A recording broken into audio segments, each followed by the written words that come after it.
Hello friends, स्वागत है आप सभी का चैतन्य क्लासेस में। 9 मार्च का जो प्रमुख न्यूज़ है, हम लोग डेली की तरह जो हेडलाइंस पे गौर करते हैं, हेडलाइंस को ज़्यादातर पढ़ते हैं और उसी से रिलेटेड हम लोग करंट अफेयर्स के कुछ क्वेश्चंस को सॉल्व करने में हमें मददगार साबित होगी ये। चलिए क्लास स्टार्ट करते हैं आज के इस एपिसोड से। सीबीआई का खुलासा, छात्र वीजा का प्रलोभन देकर भारतीयों को रूस भेजा गया। फ्रेंड्स, अभी हाल ही में देखा गया कि कई सारे छात्रों को क्या किया गया कि छात्र के नाम पर वीज़ा दे करके रूस भेज दिया गया। और रूस में वहाँ क्या हुआ उनके साथ, उनका वीज़ा छीन लिया गया और उन्हें ज़बरदस्ती मजबूर किया गया, ट्रेनिंग दे करके उन्हें रूस यूक्रेन युद्ध में शामिल कर दिया गया। वही देखते हैं कि वही बात यहाँ देखिए, रूस यूक्रेन युद्ध में धकेलने के लिए रूस भेजने वाले मानक तस्कर गिरोह का भंडाफोड़ किया गया। जांच एजेंसी का दावा है कि इस गिरोह के एजेंट भारतीय युवकों को छात्र वीजा के विस्तार के तौर पर प्रलोभन देता था। वहीं सीबीआई रूस में रह रहे ऐसे 2 एजेंट के बारे में बात कही है कि रूस में लगभग 2 एजेंट है। वहीं भारतीयों का पासपोर्ट अपने पास जमा कर लेते थे यहाँ जब भेजा जाता था और उन्हें युद्ध में ढकेल दिया जाता था। इनमें राजस्थान के मूल निवासी क्रिस्टानी, यानी 2 जो है क्रिस्टानी और मोइनुद्दीन छिपा शामिल है, जो रूस में रह रहे दोनों भारतीय युवकों में रूस में लुभाने वाले नौकरियों का झांसा देता था।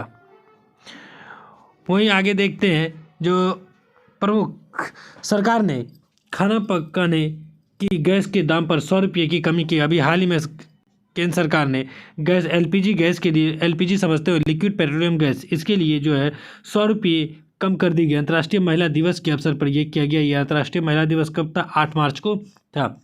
उस दिन उन्होंने सरकार ने 100 रुपये कम करने की बात कही गई है। वहीं आगे देखते हैं, हर नागरिक को सरकार के फैसले की आलोचना करने का अधिकार सुप्रीम कोर्ट में कहा गया कि नागरिकों को जो है सरकार की आलोचना, यानी कि सरकार जो भी फैसले लेते हैं उसकी आलोचना करने का अधिकार दिया जाता है। ऐसा क्यों? ये उनका एक मौलिक अधिकार के तौर पर ऐसे बात सामने आती है। साथ ही कहा है कि भारत किसी व्यक्ति का दूसरे देशों के नागरिकों को उनके स्वतंत्रता दिवस पर शुभकामनाएं देने के कुछ गलत नहीं है। और शीर्ष अदालत ने अनुच्छेद 370 को निरस्त किए जाने के व्हाट्सएप के जरिए आलोचना करने के मामले में एक प्रोफेसर के खिलाफ दर्ज प्राथमिकता को रद्द करते हुए यह टिप्पणी की। यानी कि एक प्रोफेसर है जो कि ये कहा कि बम्बई के प्रोफेसर है, इन्होंने 370 के खिलाफ जो है व्हाट्सएप के जरिए क्या याचिका दर्ज करने के बारे में बात कही थी, जिसके खिलाफ इन्हें क्या क्या किया गया, सजा दी गई। देखते हैं बम्बई हाईकोर्ट के आदेश को भी इसमें क्या क्या रद्द कर दिया गया, क्योंकि सुप्रीम कोर्ट ने कहा है कि सरकार के खिलाफ जो ये बात कहना उनका क्या एक प्रकार से अधिकार के तौर पर सामने आता है। वही देखते हैं कि कैसे क्या बात कहा गया है। भारत का संविधान का अनुच्छेद 19(1)(a) के तहत फ्रेंड्स 19(1) में हमें कई सारे मौलिक अधिकार के बारे में बात की गई है। स्वतंत्रता का अधिकार से रिलेटेड 19 है। आप 19 को जब पढ़िएगा तो 19(1)(a)(b)(c)(d) ऐसा सब बहुत सारा F तक लगभग है उसमें। 19(1)(a) के तहत भाषण और अभिव्यक्ति की स्वतंत्रता की गारंटी देता है और इसके तहत प्रत्येक नागरिक को अनुच्छेद 370 को निरस्त करने की कार्रवाई और उस मामले में सरकार के फैसले की आलोचना करने का अधिकार है। समझ गए होंगे दोस्त। अनुच्छेद 12 से लेकर के अनुच्छेद 35 तक जो है मौलिक अधिकार के बारे में बात कही गई है, जिसमें कई अलग अलग प्रकार के बारे में बात की। वहीं 13 जब 14 समानता का अधिकार के बारे में बात कही गई है। चलिए आगे देखते हैं।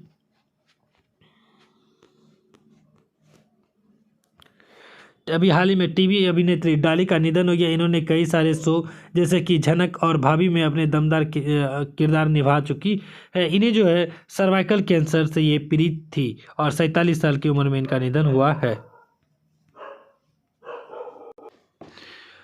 वहीं देखते हैं कि अब गरीब कैदियों को मिलेगी वित्तीय सहायता। अभी हाल ही में केंद्र सरकार के दिल्ली में के उपराज्यपाल वीके सक्सेना ने यह घोषणा की है कि वहाँ के लिए जितने भी गरीब कैदी है, लगभग 162 कैदी के लिए 23,79,000 रुपये की आकी गई है। कि देखिए इनके पास जो पैसे की कमी के कारण ये अपना केस के लिए वकील नहीं रख सकते हैं। इसी कारण से इनके वकील की के लिए जो वकील का फीस होगा, इनके तरफ से किस तरह रहेंगे, उनके भुगतान के लिए सरकार वहन करेगी। ताकि इनका भी जांच पड़ताल के साथ साथ इनकी कैदियों का समाधान किया जा सके अपने प्रॉब्लम का। इसका वही देखते हैं कि आर्थिक विकास में समान भागीदारी, ये हमें पढ़ना चाहिए। मैं बार बार प्रत्येक दिन कहता हूँ कि जो ये पेज है, जहाँ भी ये पेज इस प्रकार से रिलेटेड मिले हमें ये पढ़ना चाहिए। जो भी पीसीएस की तैयारी कर रहे हैं, यूपीएससी हो या यूपी पीसीएस हो, बिहार पीसीएस हो, राजस्थान पीसीएस हो या झारखंड पीसीएस हो, जो भी कहीं के स्टेट पीसीएस की तैयारी कर रहे हैं वो इसे ज़रूर पढ़ें, ताकि आपके उत्तर लेखन में ये काफ़ी मददगार साबित करेगी। चलिए आगे बढ़ते हैं। वहीं अभी हाल ही में सुधा मूर्ति को राज्यसभा के लिए मनोनीत किया गया है। ये साथ शुक्रवार को किया गया, अभी 8 मार्च के किया गया सुधा मूर्ति किस चीज़ से रिलेटेड? ये परोपकारी और सामाजिक कार्य और परोपकार, शिक्षा सहित विविध क्षेत्र में सुधा जी का योगदान असीम प्रेरणादायक है। इन्हें राज्यसभा में शामिल करने के लिए किसे शामिल करने का अधिकार होता है? आपको पता होना चाहिए, राष्ट्रपति को राज्यसभा में मनोनीत करने का अधिकार होता है। तो इन्हें कौन मनोनीत किया?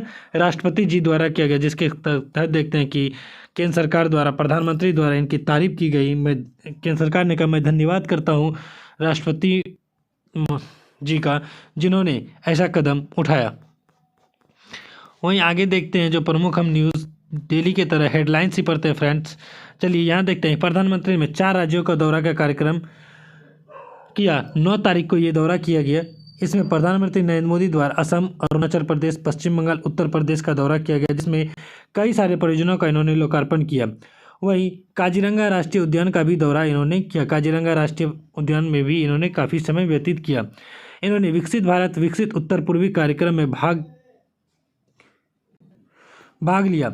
वहीं सेला सुरंग राष्ट्र को समर्पित किया। सेला सुरंग के बारे में आपको जानकारी होनी चाहिए। अभी हाल ही में सेला सुरंग राष्ट्र को समर्पित करेंगे और करेंगे, मैं इसलिए बोल रहा हूँ क्योंकि ये 9 तारीख की 9 तारीख का आया पेपर है, 9 तारीख को उन्होंने ये दौरा किया था।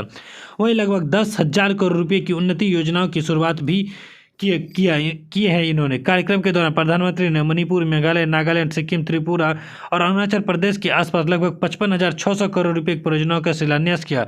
वहीं उद्घाटन, लोकार्पण और शिलान्यास भी किया। जोरहाट में प्रसिद्ध अहोम सेनापति लचित बोरफुकन की भी भव्य प्रतिमा का अनावरण किया।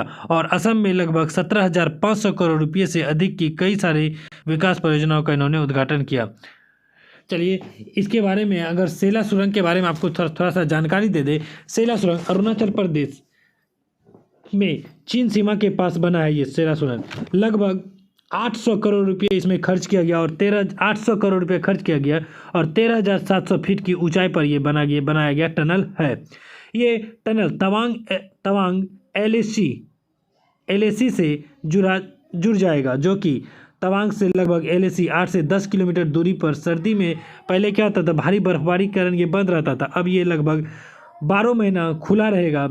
वही देखा जाता है कि पहले तवांग घाटी पहुंचने में जितना समय लगता था उससे 1 घंटा कम समय अभी लगेगा, 1 घंटा का कम समय लगेगा। चलिए आपके लिए टनल का एक फ़ोटो लगाते हैं, देखते हैं कि कहाँ पे ये टनल कैसा दिखता है।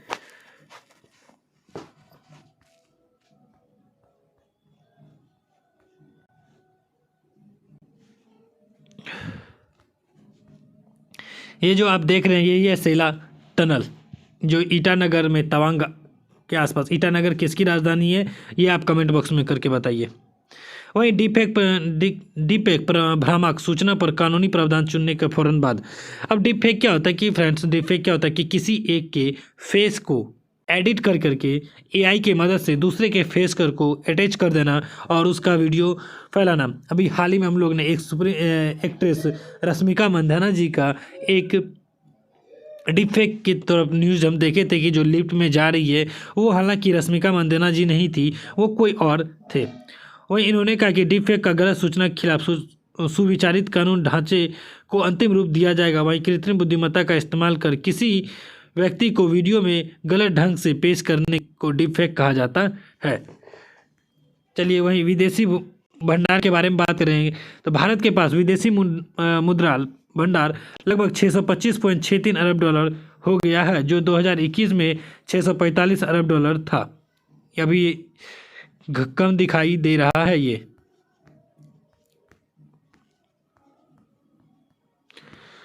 चलिए वहीं एक और न्यूज़ ये देखते हैं कि राष्ट्रपति मानक और रंग पुरस्कार से सम्मानित वायुसेना का विचार किया गया। दोस्तों ये टॉपिक जो है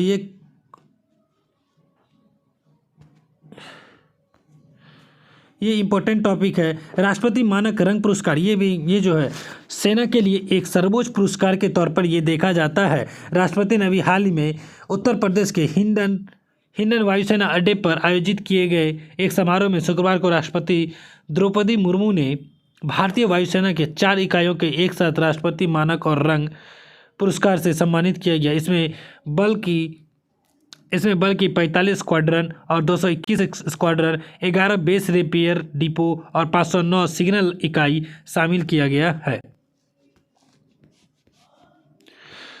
वही देखते हैं कि भारत के साथ साझेदारी मजबूत कर रहा है अमेरिका ने अभी हाल ही में कहा है चीन को हमें डोमिनेट करने के लिए, चीन को हमें प्रभावी तौर पे उन्हें ख़त्म करने की, यानी कि उनके ऊपर लगाम लगाने के लिए वे पूरी तरीके से भारत के साथ कई सारे व्यापारिक मजबूती सहयोग कर रहे हैं।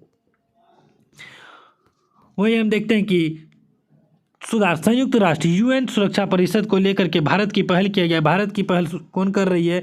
रुचिरा कंबोज भारत की पहल कर रही है। इन्होंने कहा है सुरक्षा परिषद में सुधार के लिए लगभग G4 देशों की ओर से एक विस्तृत मॉडल पेश किया गया है। इस मॉडल में कई सारे अलग अलग देशों को जोड़ने का, अलग अलग यूनियन को जोड़ने के बारे में बात किया गया है। वहीं संयुक्त राष्ट्र में भारत की अस्थायी प्रतिनिधि रुचिरा कंबोज कर रही है। इन्होंने कहा है कि जब 1945 में परिषद की स्थापना की गई थी तब की वास्तविकता आधुनिक युग और नई सदी, आप यहाँ देख सकते हैं, नई सदी की भू राजनीतिक वास्तविकताओं से काफ़ी समय पहले बदल गई और इसमें बदलाव का आवश्यकता महसूस की जा रही है। इन्होंने कहा है कि G4 15 से बढ़कर जो अभी 15 सदस्य है इसके अंतर्गत अब इसे बढ़ाकर 25 से 26 की जाए और सुरक्षा परिषद में 2 अफ्रीकी देश, ये आप नोट करिएगा कि कौन कौन देशों को जोड़ने का, 2 अफ्रीकी यूनियन से जो अफ्रीका महादेश है उसे 2 देश, 2 एशिया प्रशांत देशों से, 1 लातिन अमेरिका एवं कैरिबियाई देश से 1 तथा पश्चिमी यूरोपीय एवं अन्य क्षेत्रों से 1 देश को अस्थायी सदस्य के रूप में शामिल करने का प्रस्ताव रखा गया है।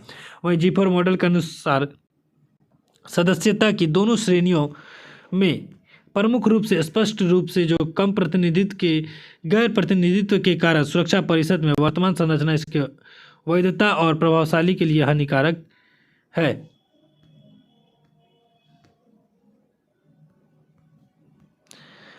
चलिए इसी के एवज में हम आगे देखते हैं। फ्रेंड्स अब हमारा जो है ये न्यूज़ आज का इतना ही हमारे लिए जो प्रमुख तौर पे साबित होगा, जो प्रभावी होगा, ये ख़त्म हो चुकी है। आप लोगों से बहुत बहुत धन्यवाद हमारे साथ जुड़े रहने के लिए। आप लोगों से एक रिक्वेस्ट है, अगर आप लोगों को हमारा क्लास अच्छा आता है, पसंद आता है, इन्हें शेयर सब्सक्राइब जरूर करें और आप लोग न्यूज़ को ज़रूर अंत तक देखें। यह आपका करंट अफेयर्स में काफ़ी सारा योगदान साबित करेगा। धन्यवाद दोस्तों।